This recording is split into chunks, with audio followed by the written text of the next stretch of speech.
बिस्मिल्लाहिर्रहमानिर्रहीम इन्नल हम्दुलिल्लाह वस्सलातु वस्सलामु अला रसूलिल्लाहि सल्लल्लाहु अलैहि वसल्लम अऊज़ु बिल्लाहि मिनश शैतानिर रजीम कुल इन्ना सलाती व नुसुकी व महयाया व ममाती लिल्लाहि रब्बिल आलमीन। मोहतरम भाइयों, बुज़ुर्गों और दोस्तों, काबिल इज़्ज़त माँ और बहनों, ज़ुल्हज्जा का महीना शुरू है और क़ुरबानी के अय्याम करीब हैं। ये क़ुरबानी हज़रत आदम से शुरू होती है, हाबील और कबील, उसके बाद ये क़ुरबानी हज़रत नूह अलैहिस्सलातु वस्सलाम, उसके बाद हज़रत इदरीस, शुआइब अलैहिस्सलातु वस्सलाम, और करते करते ये सिलसिला हज़रत इब्राहीम अलैहिस्सलातु वस्सलाम तक पहुँचता है। इब्राहीम अलैहिस्सलातु वस्सलाम ने अपनी जवानी की उम्र में ही क़ुरबानियों का आगाज़ कर दिया था। आपने अल्लाह के दीन के लिए घर से निकलने की क़ुरबानी दी। आपने अल्लाह के दीन के लिए अपनी ख्वाहिशात की क़ुरबानी दी। आप अल्लाह के हुक्म पर जो अल्लाह ने आपको बेटा 80 साल के बाद दिया, उसको मक्का में छोड़ के आ गए। बेटे की क़ुरबानी, बेटे की जुदाई की। बेटा थोड़ा सा बड़ा हुआ तो अल्लाह ने हुक्म दिया कि इसको ज़िबा कर दें। उस बेटे की क़ुरबानी जिसको 80 साल मांग के लिया था, इतनी सारी क़ुरबानी देने के बाद फिर अल्लाह ताला फरमाते हैं, इब्राहीम, हमने आपके ज़िक्र को आखिर तक ऊंचा कर दिया है। यहूदी हो, ईसाई हो, कोई भी हो, सारों के मज़हब में इब्राहीम अलैहिस्सलातु वस्सलाम की इज़्ज़त और तौक़ीर और एहतराम मौजूद है। इसी वजह से जो गैर मुस्लिम भाई हैं वो भी अपना नाम इब्राहिम रखते हैं। इब्राहिम, इब्राहीम, यहूदियों के यहाँ भी इनका एहतराम है। इसी वजह से कुरान मजीद कहता है कि इब्राहीम पूरी की पूरी उम्मत थे।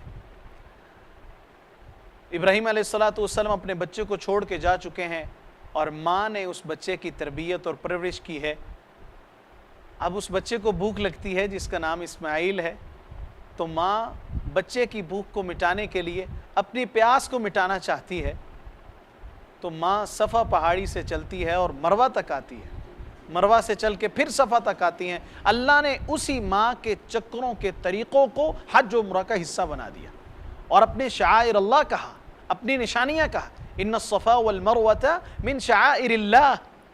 अल्लाह ने मेरे और आपके सफ़ा और मक्का की सई के हर कदम में माँ की ममता की मोहब्बत को रखा है, माँ के एहतराम को रखा है, औलाद के लिए माँ के तड़पने को रखा है, बेटी की प्यास बुझाने के लिए अपने आप को धूप में चलने को रखा है।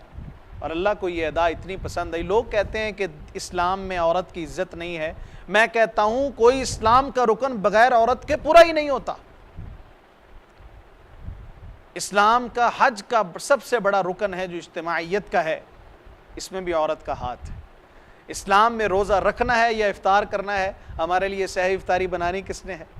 औरत ने बना ली। तो लिहाजा खातून का, औरत का एहतराम इस्लाम में बहुत ज़्यादा है। हत्ता के सफ़ा मरवा की सई करते वक़्त भी हम भी उस माँ की सुन्नत पर अमल करते हैं। और यहाँ पर अल्लाह ताला ने क्या ये नहीं फरमाया कि सफ़ा मरवा के चक्कर लगा लो खुद, नहीं। अल्लाह फरमाते हैं कि उस तरह चक्कर लगाओ जिस तरह के माँ हाजरा ने लगाया था अलैहिस्सलातु वस्सलाम, अलैहिस्सलाम। उस तरह चक्कर लगाइए जिस तरह उस माँ ने लगाया था अपने बेटे के लिए। सफ़ा से मरवा 1 और मरवा से सफ़ा 2, फिर सफ़ा से मरवा अगेन 3। इस तरह करते करते 7 चक्कर मुकम्मल होंगे और आखिरी चक्कर कहाँ पर होगा? मरवा के ऊपर। तो वहाँ पर जब वो माँ रुकी तो अल्लाह ताला ने जिब्राइल अलैहिस्सलातु वस्सलाम को पैगाम देकर भेजा कि जाइए देखिए कि क्या माजरा बन गया है। माँ ने हज़रत इस्माइल के पास एक फ़रिश्ते को खड़ा देखा। इस्माइल ने अपनी एड़ी को रगड़ा, वहाँ से अल्लाह ने जन्नत का चश्मा जारी कर दिया जिसको ज़मज़म कहा जाता है। ज़मज़म क्यों?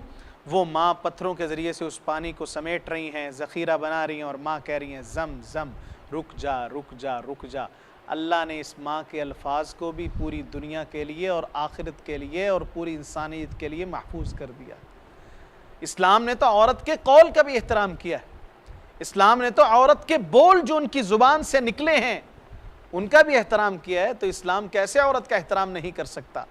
तो खैर इब्राहीम अलैहिस्सलाम की कुर्बानियों में माँ की कुर्बानी भी है, इब्राहीम अलैहिस्सलाम की कुर्बानियों में औरत का किरदार भी है। अगर ये बीवी ठीक ना होती, अगर बीवी की तरफ से उनको सुकून ना होता तो आप कभी दावत व तबलीग का काम ना कर सकते थे।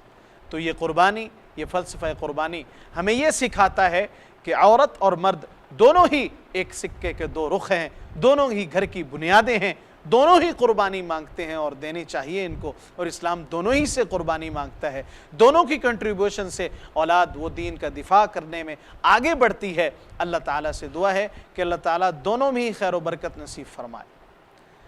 सीरत इब्राहीम वालदैन की फरमाबरदारी सिखाती है, सीरत इब्राहीम सच्चाई सिखाती है, सीरत इब्राहीम मेहमान नवाजी सिखाती है, इस्माइल अलैहिस्सलाम की सीरत अपने वालिद की फरमाबरदारी सिखाती है, सीरत इब्राहीम हमें कुर्बानी करना सिखाती है। कुर्बानी के मसाइल से आप आगाह हैं।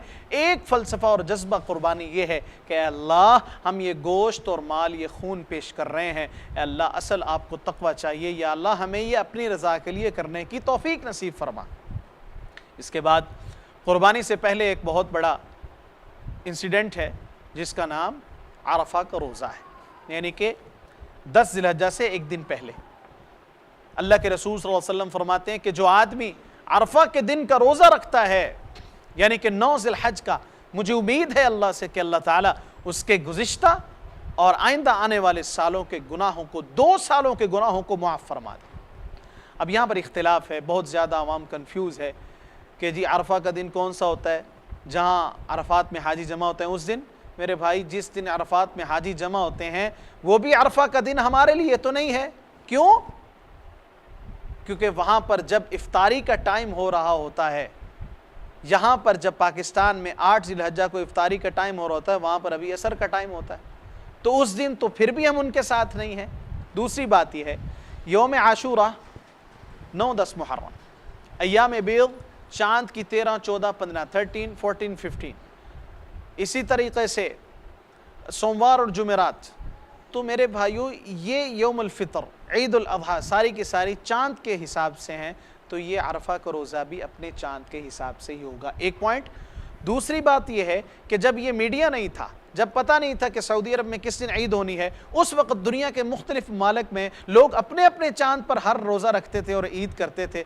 तो लिहाजा कुर्ने ऊला से पहले दौर से ये साबित है कि अपने हिसाब से ही अरफा का रोज़ा रखा जाएगा। अल्लाह ताला मुझे और आपको हर काम सुन्नत के मुताबिक करने की तौफीक नसीब फरमाए।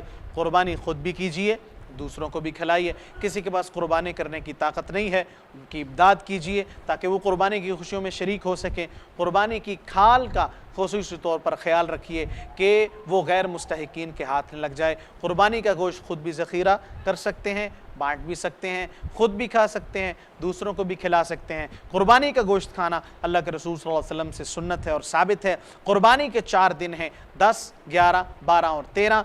13 ज़िलहज्जा जो है वो आखिरी दिन है, इनको अय्याम तशरीक़ कहा जाता है। इन दिनों में कुर्बानी कर सकते हैं और इन दिनों के अंदर हमें ऊंची ऊंची तकबीरात पढ़नी चाहिए, जो कि सहाबा-ए किराम से साबित है, जो कि सहाबा-ए किराम का मामूल था। और अक्सर तौर पर हमें हर नमाज के बाद भी ये ऊँची तकबीरात पढ़नी चाहिए। वो तकबीरात क्या हैं? अल्लाहु अकबर, अल्लाहु अकबर, ला इलाहा इल्लल्लाहु वल्लाहु अकबर, अल्लाहु अकबर वलिल्लाहिल हम्द, अल्लाहु अकबर कबीरा वल्हम्दुलिल्लाहि कसीरा व सुब्हानल्लाहि बुकरतन वासीला। हमें ये कलिमात का विर्द करना चाहिए। अल्लाह मुझे और आपको अमल की तौफीक नसीब फरमाए। इसी तरीके से इस्लाम ने एक बोनस दिया है कि घर का सरबरा अगर कुर्बानी करे, जामिअ तिर्मिज़ी के अंदर हदीस है, हदीस नंबर 1505, अल्लाह के रसूल सल्लल्लाहु अलैहि वसल्लम के सहाबी से पूछा गया कि नबी सल्लल्लाहु अलैहि वसल्लम के दौर में कुर्बानी कैसे होती थी, तो सहाबी फरमाते हैं घर का सरबरा एक कुर्बानी करता था, वो सारे के सारे घर वालों की तरफ से हो जाती थी। तो कुर्बानी घर का सरबरा अगर तो वो कफ़ालत कर रहा है, अगर नहीं तो जो कफ़ालत कर रहा है उसको चाहिए कि घर के सरबरा को पैसे दे दे, उनकी तरफ से वो कुर्बानी सारे घर वालों की तरफ से हो जाएगी। कुर्बानी करते वक्त ये दुआ ज़रूर याद रखिए, इन्नी वज्जहतु वजहिय लिल्लज़ी फ़तरस्समावाति वल अर्ज़ हनीफ़ा वमा अना मिनल मुश्रिकीन इन्न सलाती व नुसुकी व महयाय व ममाती लिल्लाहि रब्बिल आलमीन ला शरीक लह व बिज़ालिका उमिरतु व अना अव्वलुल मुस्लिमीन अल्लाहुम्मा मिनका व लका बिस्मिल्लाहि अल्लाहु अकबर। ये हमें कुर्बानी के अल्फाज पढ़ने चाहिए। अपने हाथ से ज़िबा कर सकते हैं, औरत अपने हाथ से भी ज़िबा कर सकती है। कुर्बानी करना ये मसनून है। अल्लाह ताला मुझे और आपको अमल की तौफीक नसीब फरमाए। और ये जो अल्फाज हैं ये पहले 10, 12, 13 ज़िलहज्जा तक, ज़िलहज्जा के पहले 13 दिनों तक हमें ये अल्फाज बुलंद आवाज़ से बाज़ारों में कहने चाहिए। इनकी तादाद ज़्यादा से ज़्यादा जितनी मर्ज़ी है और कम से कम एक मरतबा है। अपने हिसाब से जो आप ईज़ी फ़ील करते हैं हमें ये अल्फाज ज़रूर पढ़ने चाहिए। तकबीरात के सहाबा इकराम की सुन्नत है। अल्लाह मुझे और आपको अमल की तौफीक नसीब फरमाए। अगर आपको ये लगता है कि ये वीडियो और ये हमारी बातें टूटी पोटी ये आप अहबाब के लिए फ़ायदा मंद है, तो यकीनन ये दूसरे मुसलमान और गैर मुस्लिम भाइयों के लिए भी फ़ायदा मंद होंगी। उनको दीन जानने का मौका मिलेगा। तो ज़रूर आप इस लिंक को शेयर भी करें और साथ साथ इस चैनल को सब्सक्राइब भी करें। अल्लाह ताला मुझे और आपको इस कार्य खैर के लिए कबूल फरमा ले। अस्सलामु अलैकुम व रहमतुल्लाहि व बरकातुहू।